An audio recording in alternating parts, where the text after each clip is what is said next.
अच्छा, आप कह रहे हैं कि पुनर्जन्म होता है, आप कह रहे हैं कि पुनर्जन्म को सुधारना, कि हमने पीएलआर थेरेपी ले ली, हम अपने पुनर्जन्म के जो भी वजह हैं उनको ठीक कर सकते हैं। मुझे एक किस्सा याद आता है यहाँ पर, धृतराष्ट्र का, माफ़ी चाहूँगा, भीष्म पितामह का।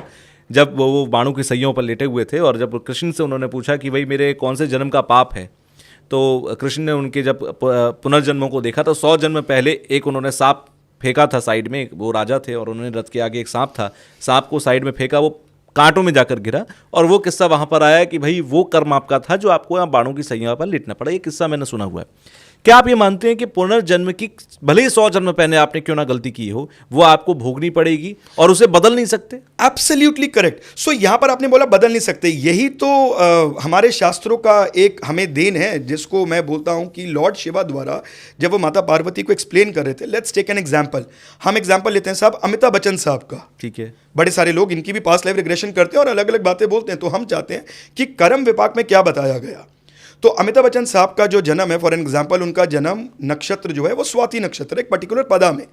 तो कथा इस प्रकार है कि इन साहब का जन्म हुआ था पिछले कई जन्मों पहले। ये एक ह्यूमन बीइंग थे, एक ब्राह्मण फैमिली में इनका जन्म हुआ है और उसके बाद ये एक ट्रेडिंग में आ गए, जिसके अंदर ये डियर, काउ, एलिफेंट्स इनकी ट्रेडिंग करते थे और थोड़ा बहुत अपने बेटे को भी इसी बिजनेस में ले आए और उसको भी ट्रेड चीटिंग सिखाई। नॉर्मल चीटिंग नहीं, ट्रेड चीटिंग सिखाई।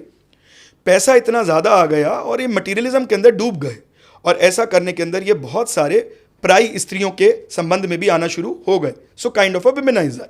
और धीरे धीरे ग्रेजुअली ही left for the heavenly body.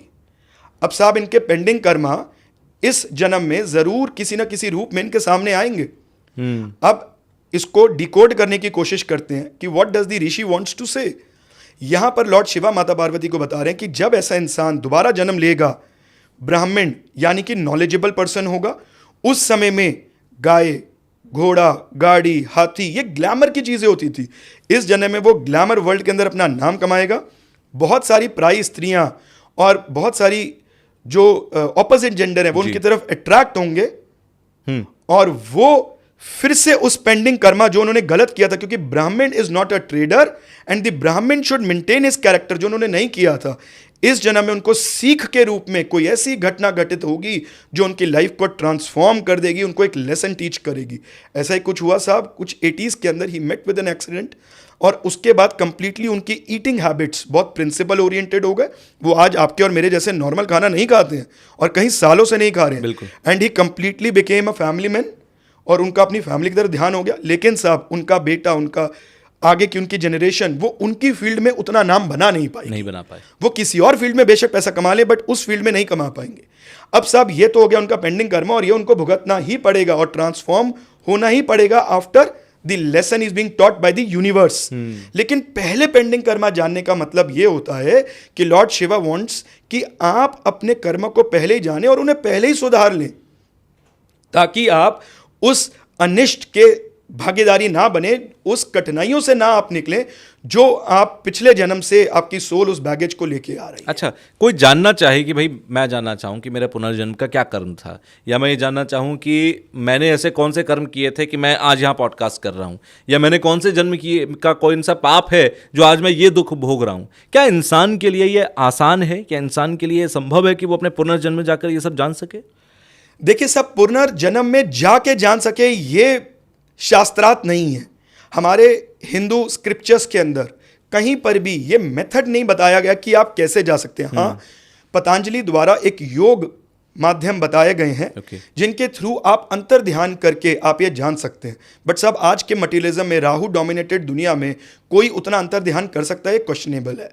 लेकिन पुराणों के अंदर आपके कौन से कर्म ऐसे हैं जिस वजह से आप बियर कर रहे हो।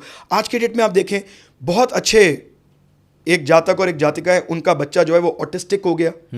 उनके कौन से जन्मों के कर्म यहाँ पर बाहर आ रहे हैं, इसकी पूरी गणना, इसकी पूरा वर्णन हमारे पुराणों में किया गया है। इसको बोलते हैं हम नोइंग योर पेंडिंग कर्मास। इससे आप अपने पूर्व जन्म के जो पेंडिंग कर्मास हैं उनको कंप्लीट करके इस कर्ज से बाहर निकल सकते हो सकता है कि इस द्वारा आपको अपनी नेचर में भी कुछ परिवर्तन लाना पड़े, आपको कई चीज़ों को एक्सेप्ट करना पड़े। प्रॉब्लम क्या आती है साहब, क्योंकि आज के डेट में हम लोगों का लाइफस्टाइल जो है वो नेचर से कनेक्टेड नहीं है, तो हम अपने पेंडिंग कर्मा को जानते तो हैं बट तकलीफ आने के बाद उससे पहले इसलिए नहीं जान पाते हैं क्योंकि हम अब एक बहुत ही स्ट्रक्चर्ड फॉर्मेट की एजुकेशन के अंदर हैं। हमें पुराणों का ज्ञान नहीं दिया जाता, हमें स्टार्स के ऊपर अपने नक्षत्र को पढ़ने का मौका नहीं दिया जाता, हमें अपने आप को समझाया नहीं जाता। जो आज सच्चाई के गेट कीपर्स हैं, that is so called lab oriented science. जबकि साइंस, विज्ञान का मतलब है research on any topic you can do. अच्छा, एक चीज़ और, बहुत सारे लोग बड़ा बड़ा बुरा जीवन देखते हैं अपनी लाइफ में, बहुत बुरी मौत मारे जाते हैं। कई एक्सीडेंट्स हम देखते हैं कि बहुत बहुत पेनफुल तरीके से उनकी डेथ होती है। कुछ लोग ऐसे होते हैं चटपट जिनकी डेथ हो जाती है। कुछ लोग हैं जो महीनों महीनों सालों सालों बहुत बुरी स्थिति में रहते हैं और फिर उनकी डेथ होती है। ये सब उनके कर्मों की वजह से ही होता है कि किसी जन्म का उनका कोई पाप था जो उनके अंत समय में, मृत्यु के समय उनके सामने आया। सो ये आपने बहुत बढ़िया प्रश्न पूछा तुषार जी। इससे ना मुझे एक चीज़ ध्यान आ गई जी। तो मैंने जब ये वाली बातें सुनी जो सोशल मीडिया पे पास्ट लाइफ रिग्रेशंस और इन सब की चल रही हैं, तो उसमें मैंने एक बात और सुनी कि बोला गया कि जब मृत्यु होती है तो उसमें 72 घंटे मिलते हैं, परमात्मा और आपके बीच में वार्तालाप होती है कि अब आपको कौन सी बॉडी चूज करनी है या कौन सी लाइफ चाहिए। अरे कहाँ लिखा है ये? भगवान श्री कृष्ण गीता में कहते हैं कि जिस समय में इंसान की मृत्यु होनी होती है उसके लास्ट के 40 सेकंड्स उसकी पूरे इसी जन्म की लाइफ रिकॉल होती है। जो भी आप एक्टिविटीज करते हैं वो आपका सबकॉन्शियस कैच करता जा रहा है, हमें नहीं पता। अभी आप और मैं बात कर रहे हैं और हम डूबे हुए हैं अपनी बात पे। बिल्कुल। अभी पीछे एक नॉइज आई, एक वॉइस आई जो कि हमारे सबकॉन्शियस ने कैच करी, लेकिन शायद कॉन्शियस माइंड ने हमें डिस्ट्रैक्ट नहीं किया। तो ऐसे हमारा जो इंटायर लाइफ होती है ना, ये कहीं ना कहीं से हमारा सबकॉन्शियस कैच करता है। और भगवान श्री कृष्ण कहते हैं वही 40 सेकंड आपके आगे आते हैं।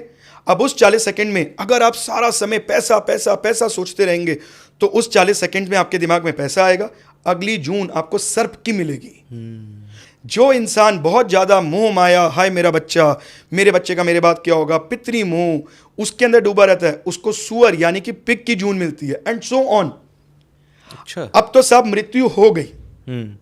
अब मृत्यु के समय पे जो सोल होती है वो बॉडी से मटेरियलिस्टिकली अटैच्ड होती है और लगभग 6 घंटा वो सोल बॉडी के आसपास घूमती रहती है।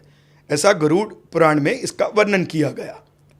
अब वो 6 घंटे जो बॉडी के आसपास घूमती है वो दोबारा से बॉडी के अंदर री एंटर होने की कोशिश करती है, क्योंकि now this is the time of the final judgement.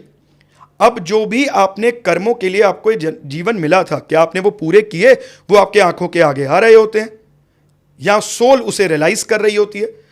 और जो कर्म आपने बुरे किए थे इस जन्म में उसको आप रिकरेक्ट करने की कोशिश करते हो, इसलिए सोल दोबारा जाना चाहती है। इसलिए तो हमारा रिचुअल होता है कि जब देह संस्कार हो जाता है उस बॉडी के होल्स को कवर कर दिया जाता है। बिल्कुल।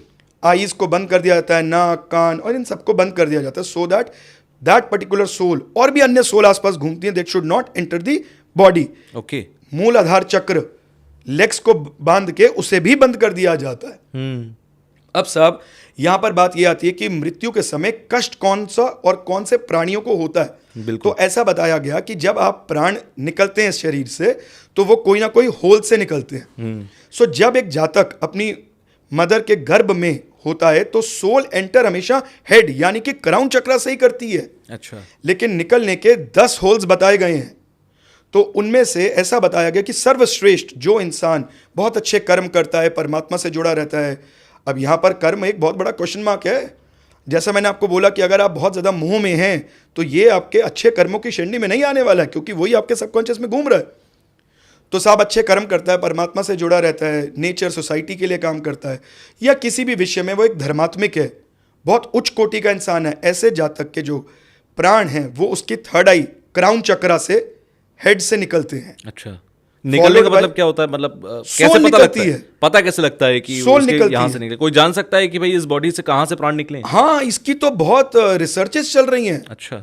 इसमें दूर क्या जाना, मैं अभी आपके साथ अपने किस्से शेयर करूंगा जी। उसके बाद followed by eyes, nose and so on. Okay. लेकिन जो जातक जीवन में अच्छे कर्म नहीं करता है किसी भी रीजन से, वो परमात्मा की या अपनी नजरों में उसे पता होता है कि मेरे कर्म कैसे हैं, उसका भुगतान उसे मृत्यु के समय करना पड़ता है। उसके प्राण एक्सक्रीटरी ऑर्गन से निकलते हैं और ये बहुत कठिनाई का उसे सामना करना पड़ता है। उसके बाद सोल जर्नी स्टार्ट होती है, 13 दिन जिसमें हम पिंड दान करते हैं। The soul goes and travels over the ocean of blood and so on. फिर वो सारा का सारी आगे कथा इसके अंदर बताई गई है। तो जैसे आपने अपने पूर्व जन्म के कर्म किए होंगे उसके आधार पे और आपने अपने प्रेजेंट लाइफ में उस कर्मों को सुधारने के लिए क्या ऐसा किया, उसके बेसिस पे आपके इस जन्म से प्राण निकलते हैं।